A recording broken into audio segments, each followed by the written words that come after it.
हमने शहर को दी एक नई पहचान, हम हैं सिंघानिया बिल्डकॉन। रूस के हमले से यूक्रेन को भारी नुकसान हुआ। इस हमले में करीब 137 सैनिकों की मौत हुई, जबकि 316 घायल हुए। मरने वालों में यूक्रेन के 10 अधिकारी भी शामिल हैं। इस बीच यूक्रेन के रक्षा मंत्री ने दावा किया कि रूस एक और बड़े हमले की तैयारी में है, जिसका यूक्रेन भी जवाब देगा। यूक्रेन रूस विवाद को लेकर अमेरिकी राष्ट्रपति बाइडेन ने संबोधित किया, जिसमें उन्होंने कहा कि बिना किसी कारण युद्ध करना अन्यायपूर्ण है। रूस के 4 और बैंक और आर्थिक गतिविधियों पर बैन लगाया जाएगा। वहीं भारत से बातचीत के बाद अगला कदम उठाने की बात कही है। रूस और यूक्रेन के बीच जंग तेज होती जा रही है। रूस ने दावा किया है कि उसने यूक्रेन के 70 सैन्य ठिकानों को तबाह कर दिया, जिसमें 11 एयरफील्ड भी है। रूस ने 2 शहर पर कब्जा भी कर लिया है। सेंटर फॉर डिफेंस के मुताबिक यूक्रेन ने रूस के 100 से ज्यादा सैनिकों को मार गिराया। इसके अलावा रूस के 7 प्लेन और 4 हेलीकॉप्टर भी मार गिराए गए। यूक्रेन ने यह भी दावा किया है कि उसने रूस के 15 टैंक नष्ट कर दिए। यूक्रेन की राजधानी कीव में कर्फ्यू लगा दिया गया। कीव के मेयर ने इसका ऐलान किया। वहीं यूक्रेन के राष्ट्रपति वोलोडिमीर ज़ेलेंस्की ने कहा कि रूसी सेना चेर्नोबिल के न्यूक्लियर प्लांट पर कब्जा करना चाहती है। उन्होंने कहा कि हम जान देकर रक्षा कर रहे हैं।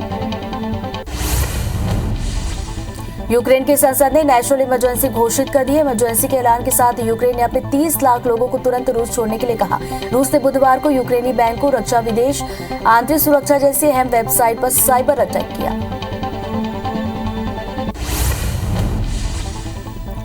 यूक्रेन में रूसी सेना के घुसने के बाद 6 देशों ने रूस पर प्रतिबंध लगा दिया। अमेरिका ने यूएन में कहा कि रूस ने यूक्रेन में घुसपैठ की तो 50 लाख लोगों को बेघर होना पड़ेगा। इससे इतना बड़ा रिफ्यूजी संकट खड़ा होगा जो पहले कभी नहीं हुआ। इस बीच रूस ने भारत से साथ देने की अपील की है। यूक्रेन रूस में बढ़ते तनाव को लेकर नाटो के महासचिव ने प्रेस कॉन्फ्रेंस की। उन्होंने कहा कि नाटो यूक्रेन के साथ एकजुटता से खड़ा है। हम अन्य सहयोगियों से समन्वय बनाकर रूस पर गंभीर आर्थिक प्रतिबंध लगाएंगे।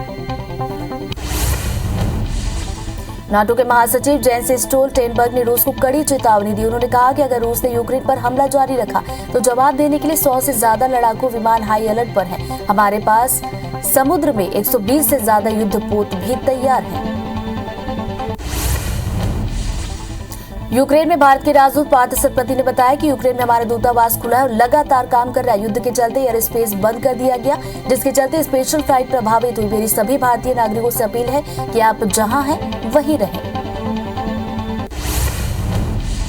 यूक्रेन और रूस संकट के बीच पीएम मोदी ने रूस के राष्ट्रपति पुतिन से फोन पर बातचीत की। इस दौरान राष्ट्रपति पुतिन ने पीएम मोदी को ताजा हालात की जानकारी दी। वहीं पीएम मोदी ने यूक्रेन में फंसे भारतीयों की सुरक्षा का मुद्दा उठाया और कहा कि यूक्रेन में फंसे छात्रों को बाहर निकालना हमारी प्राथमिकता है।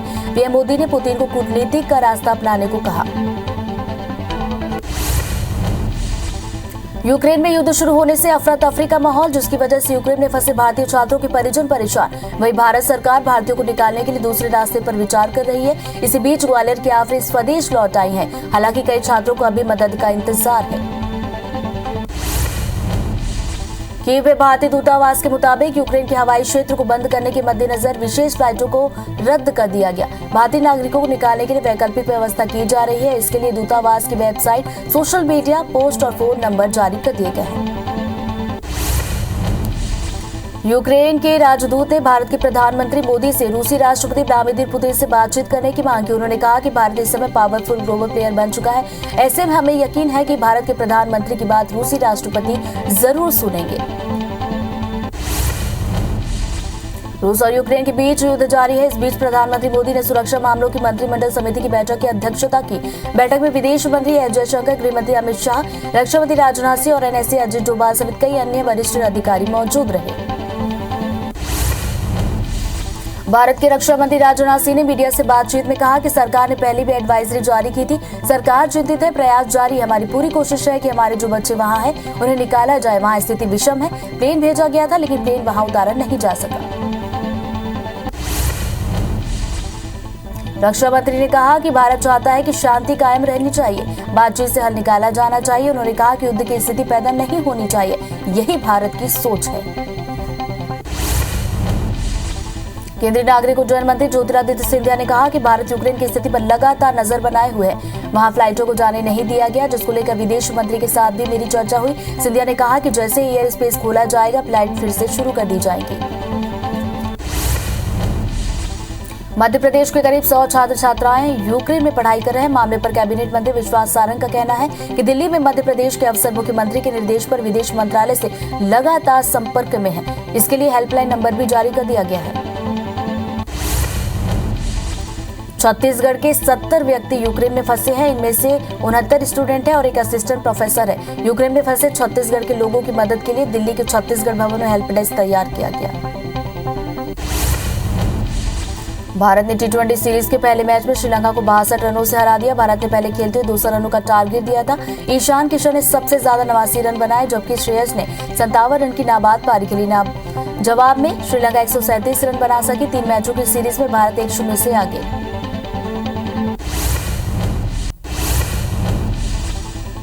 पीएम मोदी आज बजट के बाद के webinar defence call to action में उद्घाटन भाषण देंगे। उन्होंने ट्वीट पर कहा कि केंद्रीय बजट द्वारा दिखाए गए रोडमैप पर आज का वेबिनार रक्षा क्षेत्र पर केंद्रित है और हम इस क्षेत्र में आत्मनिर्भर कैसे प्राप्त कर सकते हैं, इस विषय पर चर्चा है।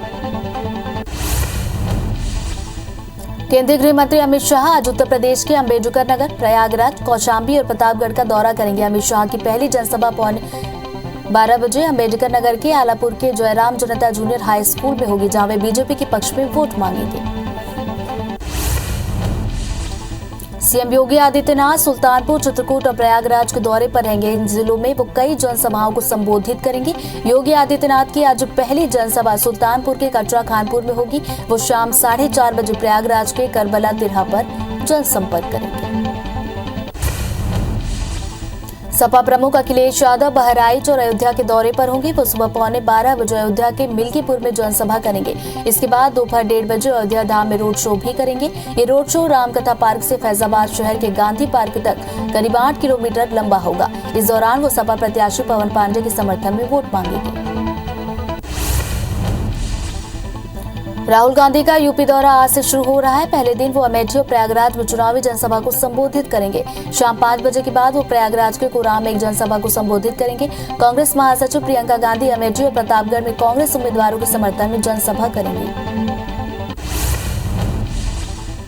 पीएम मोदी ने उत्तर प्रदेश के अमेठी में जनसभा को संबोधित किया। उन्होंने कहा कि चुनावी दुनिया में आने के बाद जिस तरह यूपी ने मुझे अपना बना लिया, मां गंगा ने मुझे गले लगाया, इससे बड़ा जीवन में कोई सौभाग्य नहीं। जनता का प्यार और आशीर्वाद ही सबसे बड़ी पूंजी।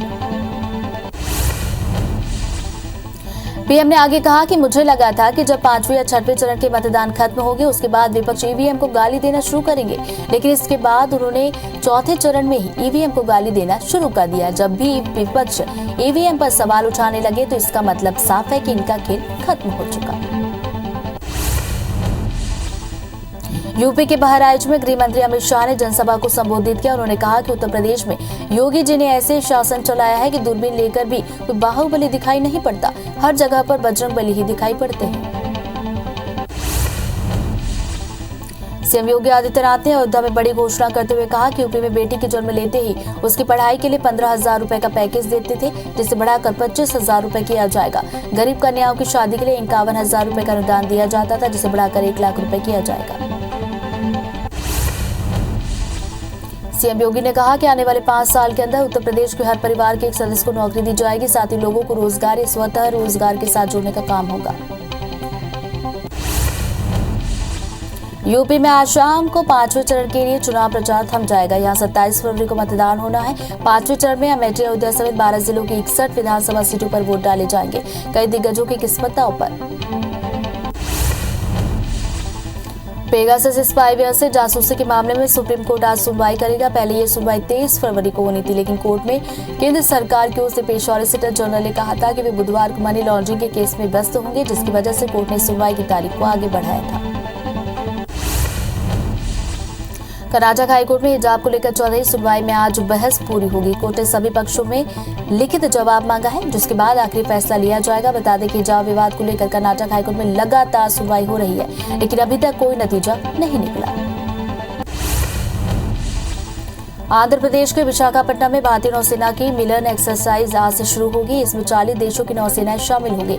बता दें कि इससे पहले 21 फरवरी को 12वें प्रेसिडेंट रिव्यू का आयोजन किया गया था, जिसमें राष्ट्रपति ने 60 से ज्यादा जहाज और 55 विमानों की समीक्षा की थी। जम्मू कश्मीर में 32 आरआर और बारामूला पुलिस ने एलईटी के संपर्क में आए 2 आतंकवादियों को गिरफ्तार किया। दोनों 16 फरवरी से लापता थे। आतंकियों के पास से 2 चीनी पिस्तौल, मैगजीन और 12 पिस्तौल की गोलियां बरामद की गई। भारत ने टी20 सीरीज के पहले मैच में श्रीलंका को 62 रन से हराया। भारत ने पहले खेलते 200 रनों का टारगेट दिया था। ईशान किशन ने सबसे ज्यादा 89 रन की पारी खेली। श्रेयस अय्यर ने 57 रन की नाबाद पारी खेली। जवाब में श्रीलंका 137 रन बना सकी। 3 मैचों की सीरीज में भारत 1-0 से आगे। भारत ने टी20 इंटरनेशनल में श्रीलंका को एक तरफा मुकाबले में हराकर 3 मैचों की सीरीज में 1-0 से बढ़त ली। इस फॉर्मेट में ये टीम इंडिया की लगातार 10वीं जीत। भारत ने टॉस गंवाकर पहले बल्लेबाजी की, 200 रन का टारगेट दिया, लेकिन श्रीलंका टारगेट पूरा नहीं कर पाई। भारत ने पाकिस्तान के लगातार 9 जीत के रिकॉर्ड को पीछे छोड़ा है। 12 जीत का वर्ल्ड रिकॉर्ड अफगानिस्तान के नाम है, जिसके करीब अभी तक कोई नहीं पहुंच पाया। टॉस हारकर पहले बैटिंग करते हुए भारत की शुरुआत शानदार रही, लेकिन टारगेट का पीछा करते हुए श्रीलंका की शुरुआत खराब रही। 6 साल से भारतीय टीम श्रीलंका के खिलाफ घरेलू सरजमी पर एक भी मैच नहीं हारी। 2016 में लंकाई टीम ने आखिरी बार टीम इंडिया को उसकी धरती पर हराया था। भारत और श्रीलंका के बीच क्रिकेट का इतिहास बहुत पुराना रहा। दोनों टीमों ने कुल 22 टी20 मैच खेले, जिसमें लंकाई टीम ने सिर्फ 7 में जीत दर्ज की। आईपीएल 2022 की शुरुआत 26 मार्च से होगी। गुरुवार को हुई आईपीएल गवर्निंग काउंसिल में इसका फैसला लिया गया। लीग स्टेज के सभी 70 मुकाबले महाराष्ट्र में खेले जाएंगे। 55 मैच मुंबई और 15 पुणे में होंगे। मुंबई में खेले जाने वाले मैच वानखेड़े, डीवाई पाटिल और ब्रेबोर्न स्टेडियम में खेले जाएंगे। टी20 इंटरनेशनल में भारतीय कप्तान रोहित शर्मा सबसे ज्यादा रन बनाने वाले खिलाड़ी बन गए। श्रीलंका के खिलाफ पहले टी20 मैच में रोहित ने पारी का 37वां रन बनाने के साथ ही ये उपलब्धि हासिल कर ली है और न्यूजीलैंड के ओपनर मार्टिन गुप्टिल को पीछे छोड़ा और अब वे नंबर 1 बन गए। रोहित इसके साथ ही भारत के लिए भी इस फॉर्मेट में सबसे ज्यादा रन बनाने वाले खिलाड़ी बने। हिटमैन ने 34वां रन बनाने के साथ ही विराट कोहली को पीछे छोड़ा। कोहली इस टी20 सीरीज के लिए रेस्ट दिया गया है। रोहित और कोहली के बाद सबसे ज्यादा रन बनाने का रिकॉर्ड केएल राहुल के नाम पर दर्ज। तमिलनाडु के मिडिल ऑर्डर बल्लेबाज युवा भाई बाबा इंद्रजीत और बाबा पराजित ने रणजी ट्रॉफी के दूसरे लीग मैच में छत्तीसगढ़ के खिलाफ पहले ही शतक ठोककर टीम का स्कोर 300 के पार पहुंचा दिया। इससे पहले इंद्रजीत ने सीजन के पहले मैच में दिल्ली के खिलाफ शतक जड़कर टूर्नामेंट में आगाज किया था। उनका ये लगातार दूसरा शतक।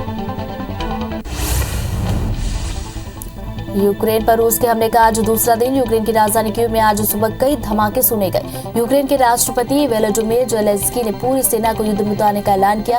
यूक्रेन ने दावा किया कि उनकी फोर्सेस ने 800 से ज्यादा रूसी सैनिकों को मार गिराया। 30 रूसी टैंक और 7 जासूसी एयरक्राफ्ट को भी तबाह कर दिया गया।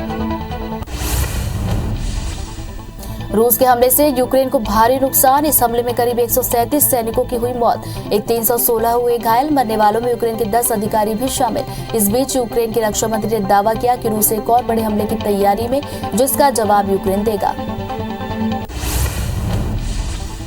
यूक्रेन के राष्ट्रपति कार्यालय के एक सलाहकार ने कहा कि रूस की सेना ने राजधानी से सिर्फ 90 किलोमीटर उत्तर में मौजूद चेरनोबिल परमाणु ऊर्जा संयंत्र कीव में होस्टोमोल हवाई अड्डे पर कब्जा कर लिया। इधर राष्ट्रपति व्लादिमीर ज़ेलेंस्की ने नागरिकों से अपने देश की रक्षा करने का आह्वान किया और कहा कि लड़ने के लिए तैयार किसी भी शख्स को हथियार दिए जाएंगे। यूक्रेन और रूस विवाद को लेकर अमेरिकी राष्ट्रपति बाइडेन ने संबोधित किया, जिसमें उन्होंने कहा कि बिना किसी कारण युद्ध करना न्यायपूर्ण। रूस के 4 और बैंक आर्थिक गतिविधियों पर बैन लगाया जाएगा। वहीं भारत से बातचीत के बाद अगला कदम उठाने की बात कही। यूक्रेन रूस में बढ़ते तनाव को लेकर नाटो के महासचिव ने प्रेस कॉन्फ्रेंस की। उन्होंने कहा कि नाटो यूक्रेन के साथ एकजुटता से खड़ा है। हम अन्य सहयोगियों से समन्वय बनाकर रूस पर गंभीर आर्थिक प्रतिबंध लगाएंगे। नाटो के महासचिव जेंस स्टोल्टेनबर्ग ने रूस को कड़ी चेतावनी दी। उन्होंने कहा कि अगर रूस ने यूक्रेन पर हमला जारी रखा तो जवाब देने के लिए 100 से ज्यादा लड़ाकू विमान हाई अलर्ट पर हैं। हमारे पास समुद्र में 120 से ज्यादा युद्धपोत भी तैयार। रूस के यूक्रेन पर हमले का विरोध दुनिया भर में हो रहा है, लेकिन इस बीच खबर है कि खुद रूस में भी बड़ी संख्या में लोग इस हमले के खिलाफ इस हमले के विरोध में रूस के अलग अलग शहरों में प्रदर्शन देखने को मिल रहे हैं। पुतिन के खिलाफ रूस की राजधानी मॉस्को समेत 53 अन्य शहरों में लोग सड़कों पर उतरकर इस कार्रवाई की निंदा कर रहे हैं। यूक्रेन में मौत के मंजर के बीच पाकिस्तान प्रधानमंत्री इमरान खान रूस पहुंचे। मॉस्को में उन्होंने ऐसा बयान दिया जिसकी दुनिया भर में आलोचना हो रही है। इमरान ने एयरपोर्ट पर अपना स्वागत करने वाले रूसी डेलीगेशन से कहा कि क्या वक्त है जब मैं यहाँ पहुंचा हूँ, यहाँ बहुत रोमांचक है। इमरान गैस पाइपलाइन प्रोजेक्ट की आस में रूस गए हैं और उन्होंने राष्ट्रपति पुतिन से भी मुलाकात की। यूक्रेन और रूस संकट के बीच पीएम मोदी ने रूस के राष्ट्रपति पुतिन से फोन पर बातचीत की। इस दौरान राष्ट्रपति पुतिन ने पीएम मोदी को ताजा हालात की जानकारी दी। पीएम मोदी ने यूक्रेन में फंसे भारतीयों की सुरक्षा का मुद्दा उठाया और कहा कि यूक्रेन में फंसे छात्रों को बाहर निकालना हमारी प्राथमिकता है। पीएम मोदी ने पुतिन को कूटनीतिक का रास्ता अपनाने को कहा। यूक्रेन में युद्ध शुरू होने से अफरा तफरी का माहौल, जिसकी वजह से यूक्रेन में फंसे भारतीय छात्रों के परिजन परेशान हैं। वहीं भारत सरकार भारतीयों को निकालने के लिए दूसरे रास्ते पर विचार कर रही है। इसी बीच ग्वालियर के आफरीन स्वदेश लौटी, हालांकि कई छात्रों को अब भी मदद का इंतजार है। कीव में भारतीय दूतावास के मुताबिक यूक्रेन के हवाई क्षेत्र को बंद करने के मद्देनजर विशेष फ्लाइटों को रद्द किया गया। भारतीय नागरिकों को निकालने के लिए वैकल्पिक व्यवस्था की जा रही है। इसके लिए दूतावास की वेबसाइट, सोशल मीडिया पोस्ट और फोन नंबर जारी कर दिए गए। रूस और यूक्रेन के बीच युद्ध जारी है। इस बीच प्रधानमंत्री मोदी ने सुरक्षा मामलों की मंत्रिमंडल समिति की बैठक की अध्यक्षता की। बैठक में विदेश मंत्री एस जयशंकर, गृहमंत्री अमित शाह, रक्षा मंत्री राजनाथ सिंह, एनएसए अजीत डोभाल समेत कई अन्य वरिष्ठ अधिकारी मौजूद रहे। भारत के रक्षा मंत्री राजनाथ सिंह ने मीडिया से बातचीत करते हुए कहा कि सरकार ने पहले भी एडवाइजरी जारी की थी। सरकार चिंतित है, प्रयास जारी है। हमारी पूरी कोशिश है कि हमारे जो बच्चे वहां हैं उन्हें निकाला जाए। वहां स्थिति विषम है। प्लेन भेजा गया था, लेकिन प्लेन वहां उतारा नहीं जा सका। रक्षा मंत्री ने कहा कि भारत चाहता है कि शांति कायम होनी चाहिए, बातचीत से हल निकाला जाना चाहिए। उन्होंने कहा कि युद्ध की स्थिति पैदा नहीं होनी चाहिए, यही भारत की सोच है। छत्तीसगढ़ के 70 व्यक्ति यूक्रेन में फंसे हैं। इनमें से 69 स्टूडेंट हैं और एक असिस्टेंट प्रोफेसर है। यूक्रेन में फंसे छत्तीसगढ़ के लोगों की मदद के लिए दिल्ली के छत्तीसगढ़ भवन में हेल्प डेस्क तैयार। एशियाई देश इंडोनेशिया में एक बार फिर भूकंप के झटके महसूस किए गए। यूरोपियन मेडिटेरियन सिस्मोलॉजिकल सेंटर के मुताबिक रिक्टर स्केल पर 6.2 की तीव्रता वाले भूकंप ने इंडोनेशिया के सुमाना क्षेत्र को प्रभावित किया। इस भूकंप की वजह से पड़ोसी देश सिंगापुर और मलेशिया में इमारतें हिल गई। रूस के हमले से बने माहौल ने दुनिया भर के बाजारों में तबाही ला दी है। जंग शुरू होने से 4 से 5 घंटे में सबसे अमीर 20 लोगों की संपत्ति 3 लाख करोड़ रुपए से भी कम हो गई। सबसे ज्यादा नुकसान टेस्ला के एलन मस्क को हुआ। उनके नेटवर्थ में 1 लाख करोड़ रुपए की गिरावट आई। भारत में मुकेश अंबानी को 21,000 करोड़ का नुकसान।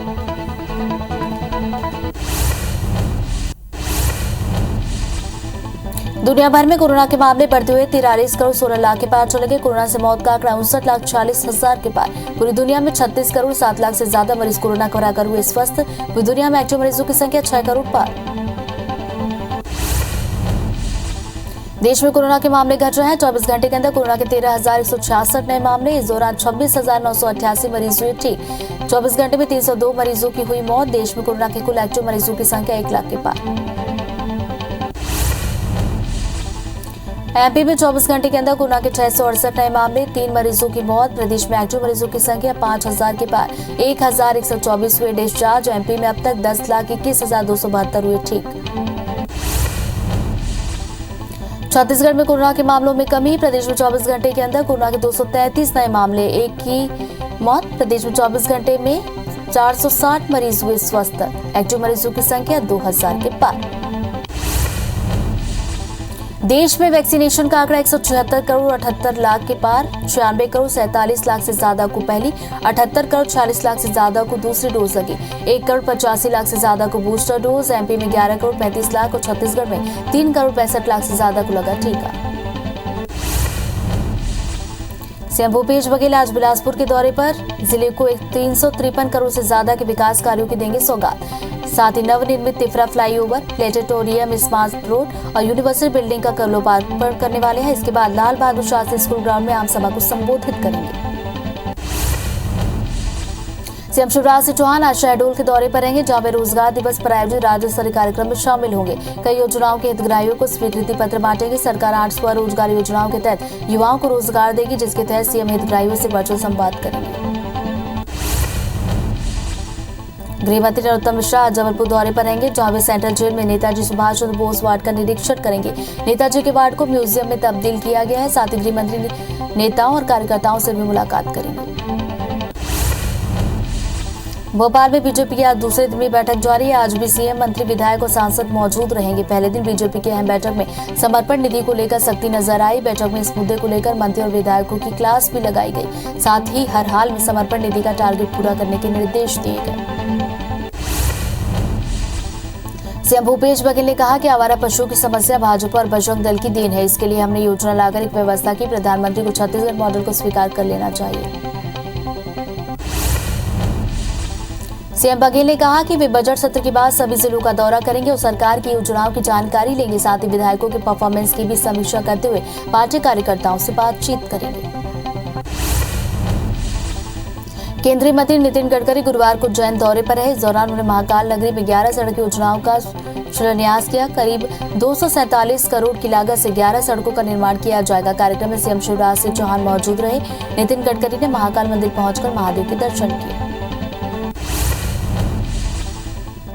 शिलान्यास के दौरान केंद्रीय मंत्री ने कहा कि उज्जैन से दिल्ली का सफर 6 घंटे में करने की तैयारी, साथ ही यहाँ लॉजिस्टिक पार्क बनाने की तैयारी चल रही है। दिल्ली मुंबई एक्सप्रेसवे में एमपी में कई बड़े ब्रिज बन रहे हैं। मैं जल्द ही अटल प्रोग्रेस हाईवे का भूमि पूजन करने मध्य प्रदेश आऊंगा। सीएम शिवराज ने कहा कि उज्जैन में इस बार अद्भुत रूप से शिवरात्रि मनाई जाएगी। 750 करोड़ की लागत से महाकाल की नगरी का विकास होगा।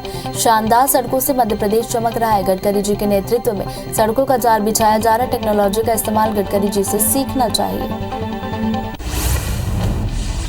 रायपुर के इंदिरा गांधी कृषि विश्वविद्यालय में स्थानीय कुलपति की नियुक्ति की मांग को लेकर जारी विवाद खत्म हो गया है। राज्यपाल अनुसुईया उइके ने डॉक्टर गिरीश चंदेल को विश्वविद्यालय का नया कुलपति नियुक्त किया, जिसे लेकर सीएम भूपेश ने खुशी जताई। पहली बार स्थानीय कुलपति की नियुक्ति हुई।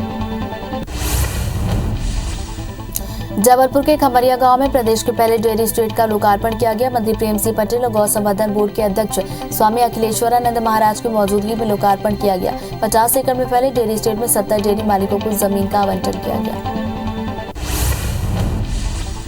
पर्यटन विभाग के सचिव अमलगन पी ने शिवरीनारायण में राम वनगमन पथ का निरीक्षण किया। इस दौरान उन्होंने परियोजना के प्रथम चरण के निर्माण कार्यों को 31 मार्च तक पूरा करने के निर्देश दिए। वहीं अफसरों और जनप्रतिनिधियों ने महानदी में बोटिंग का भी आनंद लिया।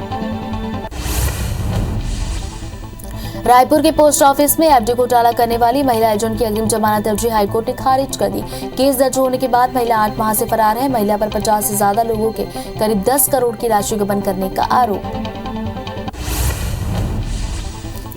ग्वालियर में एक बार फिर IBC 24 की खबर का असर दिखा। करोड़ों खर्च के बाद भी स्वर्णरेखा नदी में नालों का पानी बहने की खबर दिखाने के बाद प्रशासन हरकत में आया। इसे लेकर राज्य सरकार और निगम ने बड़ा फैसला किया। स्वर्णरेखा नदी में साफ पानी के लिए 35 करोड़ रुपए की राशि राज्य सरकार ने स्वीकृत कर दी है।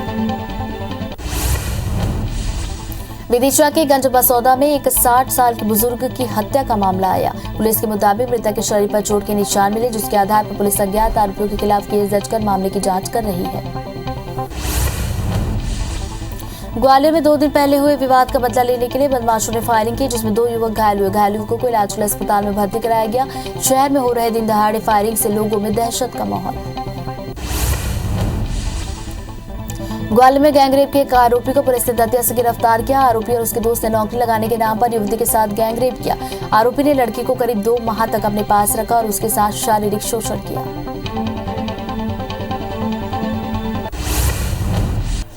यूक्रेन और रूस संकट के बीच पीएम मोदी ने रूस के राष्ट्रपति पुतिन से फोन पर बातचीत की। इस दौरान राष्ट्रपति पुतिन ने पीएम मोदी को ताजा हालात की जानकारी दी। वहीं पीएम मोदी ने यूक्रेन में फंसे भारतीयों की सुरक्षा का मुद्दा उठाया और कहा कि यूक्रेन में फंसे छात्रों को बाहर निकालना प्राथमिकता है। पीएम मोदी ने पुतिन को कूटनीतिक का रास्ता अपनाने को कहा।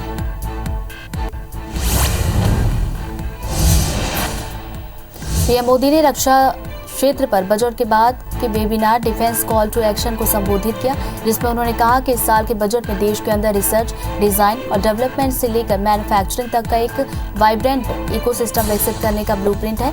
रक्षा बजट में लगभग 70% सिर्फ घरेलू उद्योग के लिए रखा गया है।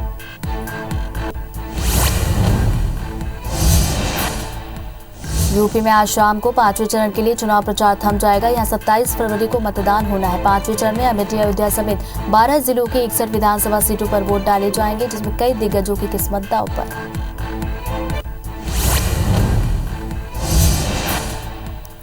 पेगासस स्पाईवेयर से जासूसी के मामले में सुप्रीम कोर्ट आज सुनवाई करेगा। पहले ये सुनवाई 23 फरवरी को होनी थी, लेकिन कोर्ट में केंद्र सरकार की ओर से पेश सॉलिसिटर जनरल ने कहा था कि वे बुधवार को मनी लॉन्ड्रिंग के केस में व्यस्त रहेंगे, जिसकी वजह से कोर्ट ने सुनवाई की तारीख को आगे बढ़ाया।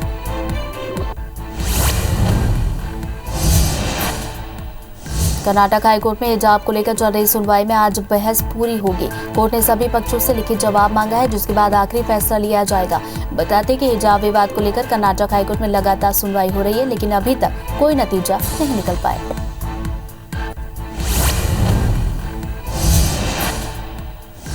T20 इंटरनेशनल में भारतीय कप्तान रोहित शर्मा सबसे ज्यादा रन बनाने वाले खिलाड़ी बन गए। श्रीलंका के खिलाफ पहले T20 मैच में रोहित ने पारी का 37वां रन बनाने के साथ ही ये उपलब्धि हासिल कर ली है। न्यूजीलैंड के ओपनर मार्टिन गुप्टिल को पीछे छोड़ दिया और अब वे नंबर 1 बन गए।